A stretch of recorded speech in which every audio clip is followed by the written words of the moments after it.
Let's go back to this ether or electromagnetic field, if you like, and if we imagine that that's the only thing in existence, then how do we explain all the stuff we see?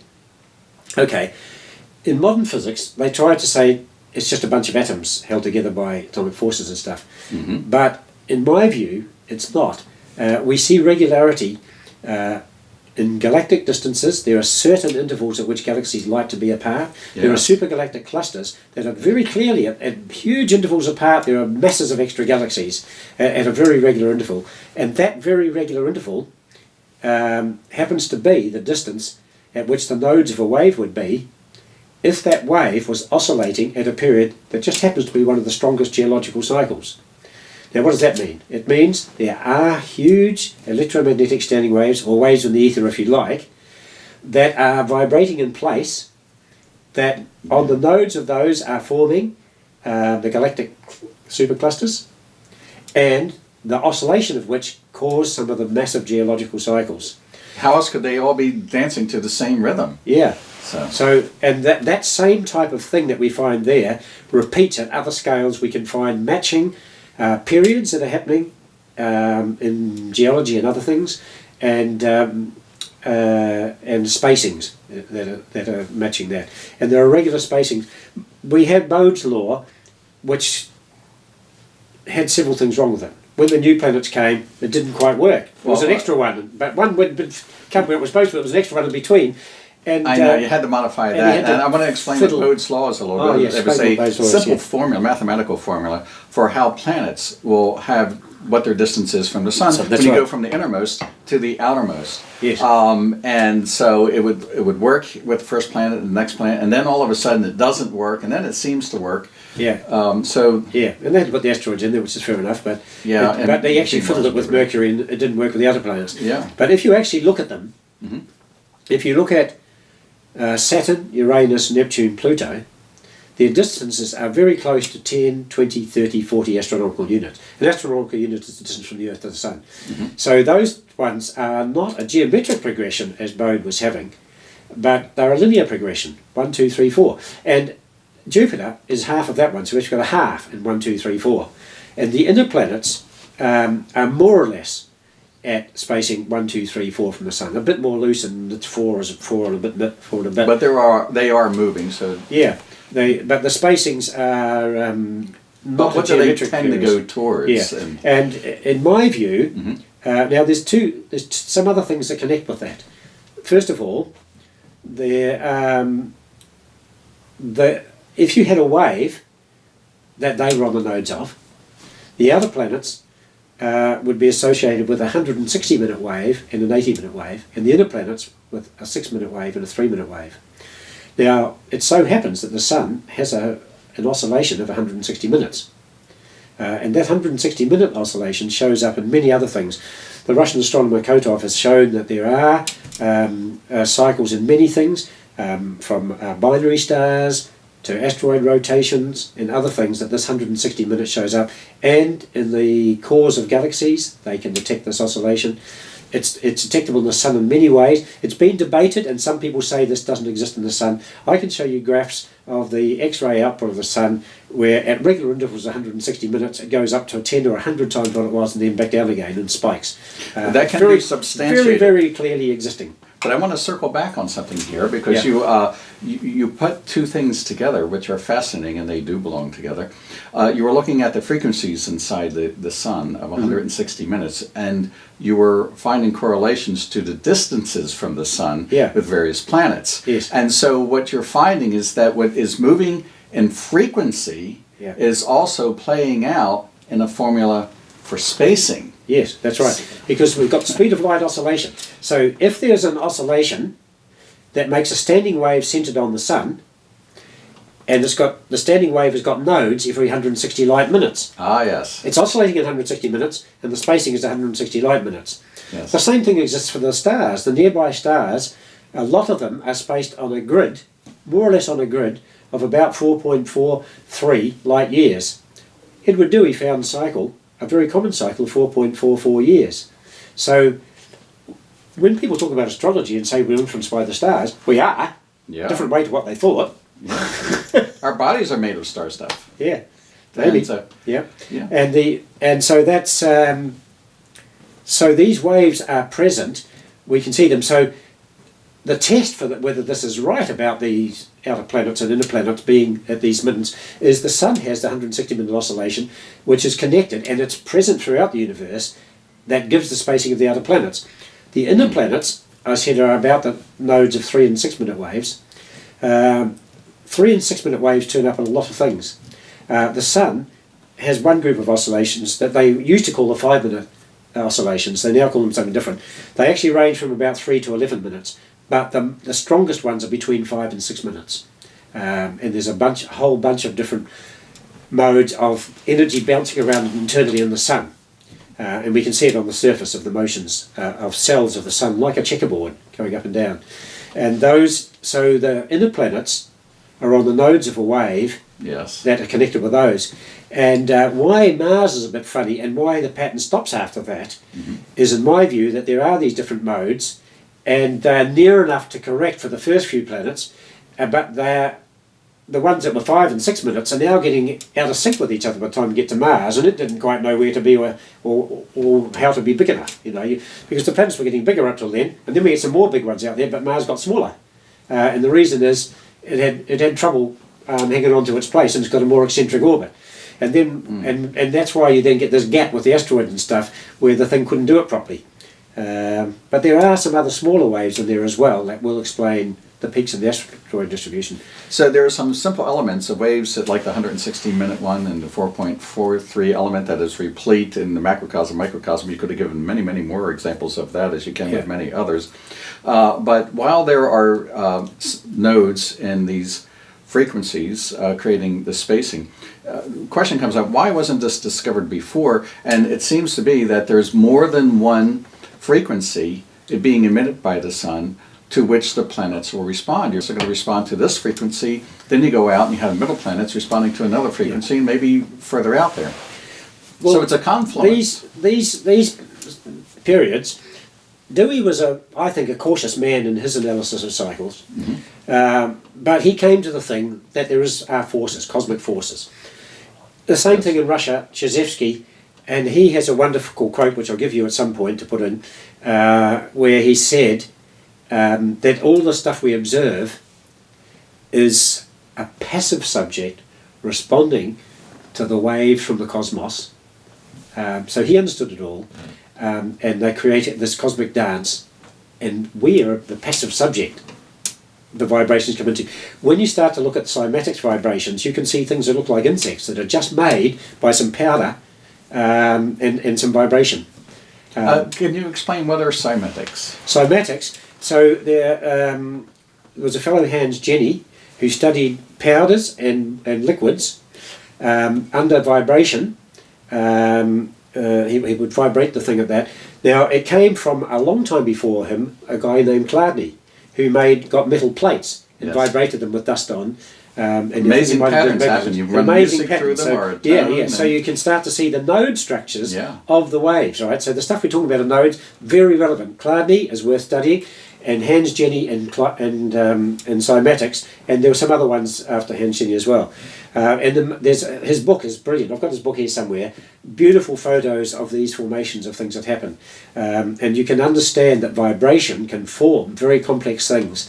Very simple vibrations can form complex things. So that's the view I'm trying to give, that the ether, there are these waves in it, and there are certain frequencies, or periods, if you like, for the longer waves we talk about periods, but they are frequencies, that make the structure of the universe. And what happens is, it depends on the equations of the universe being non-linear. Now, a lot of people will say, no, electromagnetism is linear. We can guarantee it's not. It can't be linear, because when you have linear waves, it means that if you put one wave in another wave, they don't interact. They go right through each other, and they carry on. So you drop a pebble there and a pebble there, they make rings that pass through each other, and they keep going. And you will see that happens. But there is actually a tiny bit of interaction in that case. But in the case of light, we know there's a much more interaction, because we can see things. And if the light from other objects didn't interact with our eye, we wouldn't see things. So the fact that we have any senses at all our senses depend on nonlinearity, they depend on interaction. In physics, nonlinearity and interaction are the same thing, right? Linearity means no interaction. The fact that we can actually observe this universe around us is an absolute conclusive proof that the equations of the universe have to be nonlinear.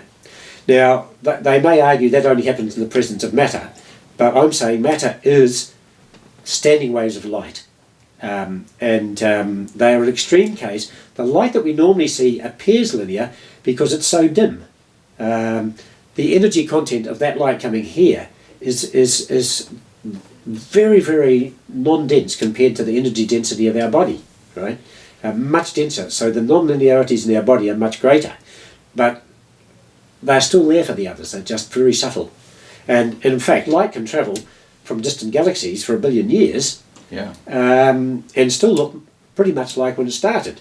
So to that extent, it appears very linear, but that's because it's extremely low intensity for most of its journey. So you have to make big telescopes together enough together to see things.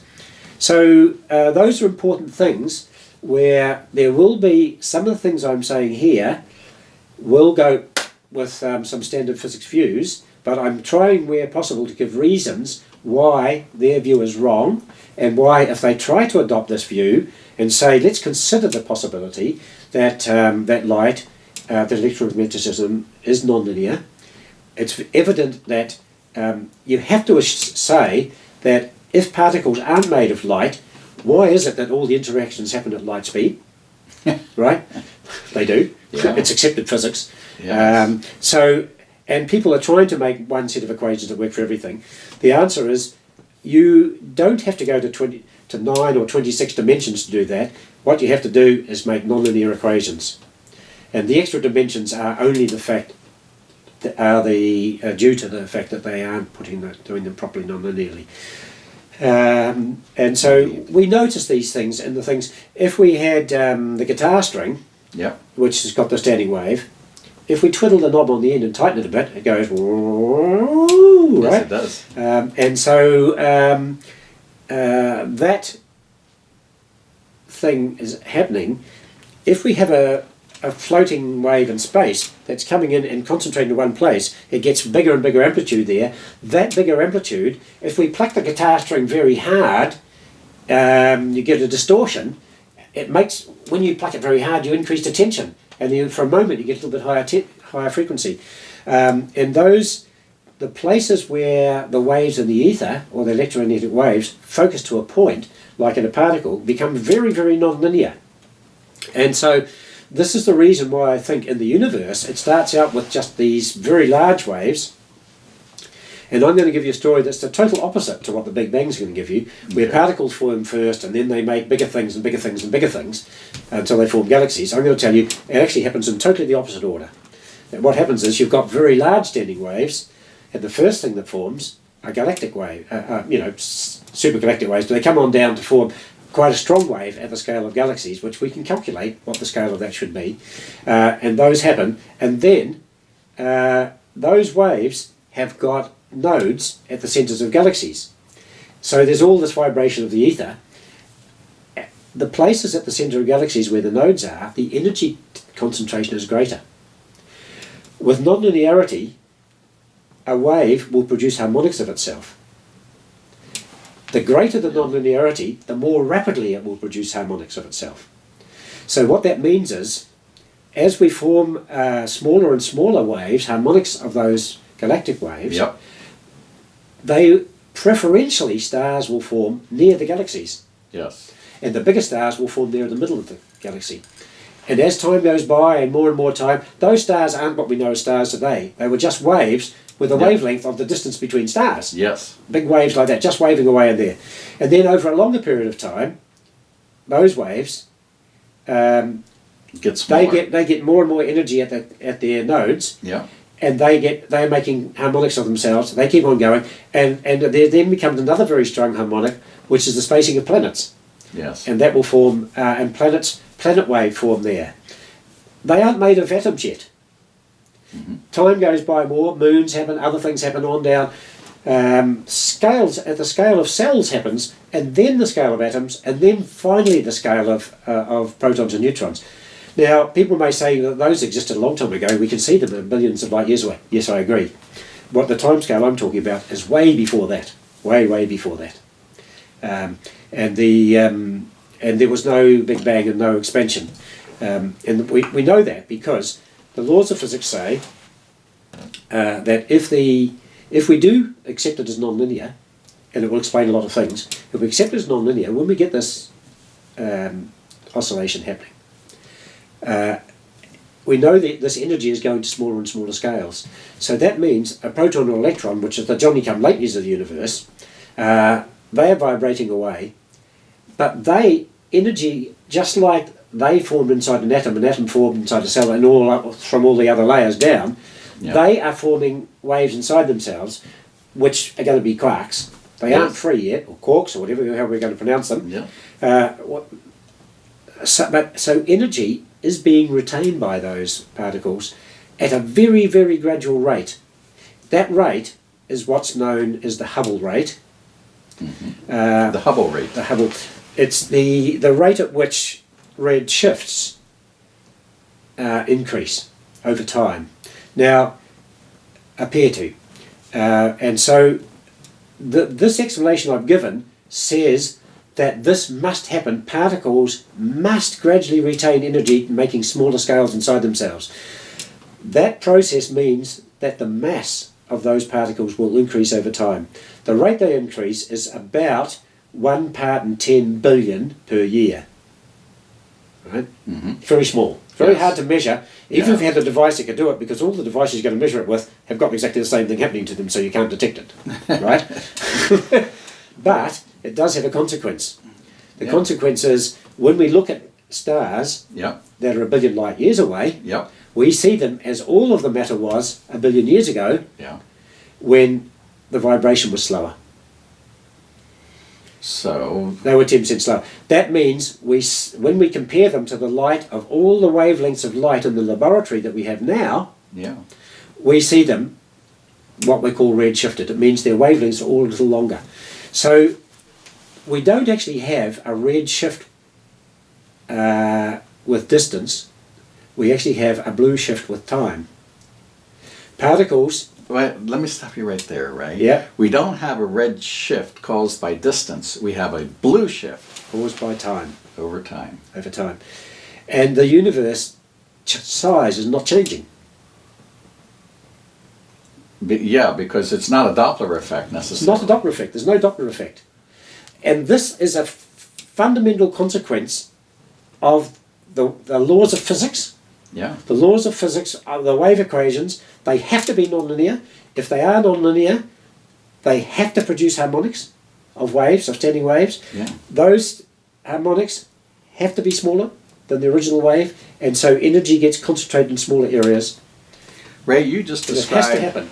The parallax of time. We were talking about the parallax of planets that appear to be going backwards as they go in the retrograde. We didn't understand that. We're looking at it as we go around the sun, while looking at another planet that goes around the sun. And parallax is the apparent motion of a body in motion when viewed from another body in motion. But you've just given us the parallax of time to explain the blue shift over time, where there is no red shift from distance. Now, this idea, a lot of the ideas that I came up with, because of harmonics theory, when I started to tell people about them, they said, oh, that's so-and-so's idea. And this one, it turned out, someone else had it first. His name was Nalakar. He called it a variable mass hypothesis. And he worked out that if you had the increasing mass, he didn't know why, but he said, let's supposing that the mass of atomic particles is able to vary with time, then the consequence would be, and it would look like this, and there wouldn't be any expansion. So he came to that idea, and there were other ones like Fred Hoyle, and Helton Arp that appreciated these things and could see how this would fit in, and they tried to develop new physics. But because they didn't understand that there was this whole cascading effect of harmonics explaining the whole structure of the universe, they couldn't quite put it in context. The work they did was all correct, but it didn't link to enough other things. there are other things like we mentioned LeSage gravity, where shortly after Newton, LeSage said that particles, that there would be some sort of a flux in the universe that would cast shadows on each other, that massive bodies would cast shadows of each other from this flux. And these things weren't really attracting each other. It was this flux that was all around that was being stopped from going through each other into each other that pushed them together. So it was actually a push force, not a pull force. Now, there were certain problems with that. People identified problems. That was taken seriously as an idea in physics for hundreds of years, and people kept thinking, oh, yes, it works. Oh, no, it doesn't. Oh, yes, it works. No, it doesn't. Oh, there's an obstacle. And again, people worked out some reasons why it wouldn't work, but they didn't know that particles are absorbing energy, and the rate at which they're absorbing it, it turns out that the rate that they're absorbing it to explain the red shift is exactly the correct rate to predict how strongly gravity works. It is. Yes.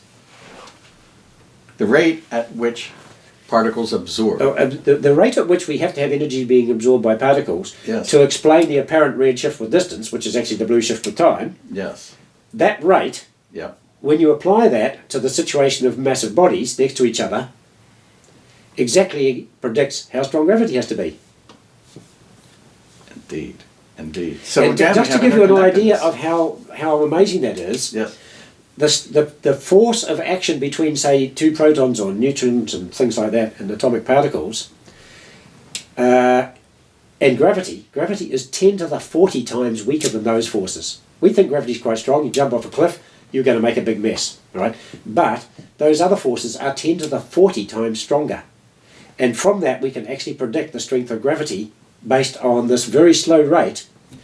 I said it's about 10 billion years worth. It's 14 billion in the current cosmology. So we do have to have different ways of thinking about things, and we do think of gravity as being strong. Yet, let's take this object right here on the table. We have the entire Earth pulling this down, as it were, and yet I can pick it up. Yeah. And I can set it back And that down. table there, atomic force can hold it up with just a little effort. Yes. Yeah. And, this reminds me of something that we're talking about some what seem like abstract principles, and yet these are the things we observe in the physical universe. And how does this apply to our everyday lives? Realizing that our perceptions are not always telling us the truth. In ancient Sanskrit, they say all the world is Maya, which is illusion. This sort of reminds me of American author Mark Twain, who said that when he was 13 years old, his father was the most foolish man that he knew. Yeah. But when he was 20 years old, he was amazed at how much his father had learned in just 7 years. Yes. So we really don't... He's got a good sense of humour, isn't he? Yeah. And now physics is telling us that we as observers are changing the results. And so what we thought we were seeing as absolutes, we didn't realize our part in it. And just as we don't realize our part in it, sometimes we don't realize our position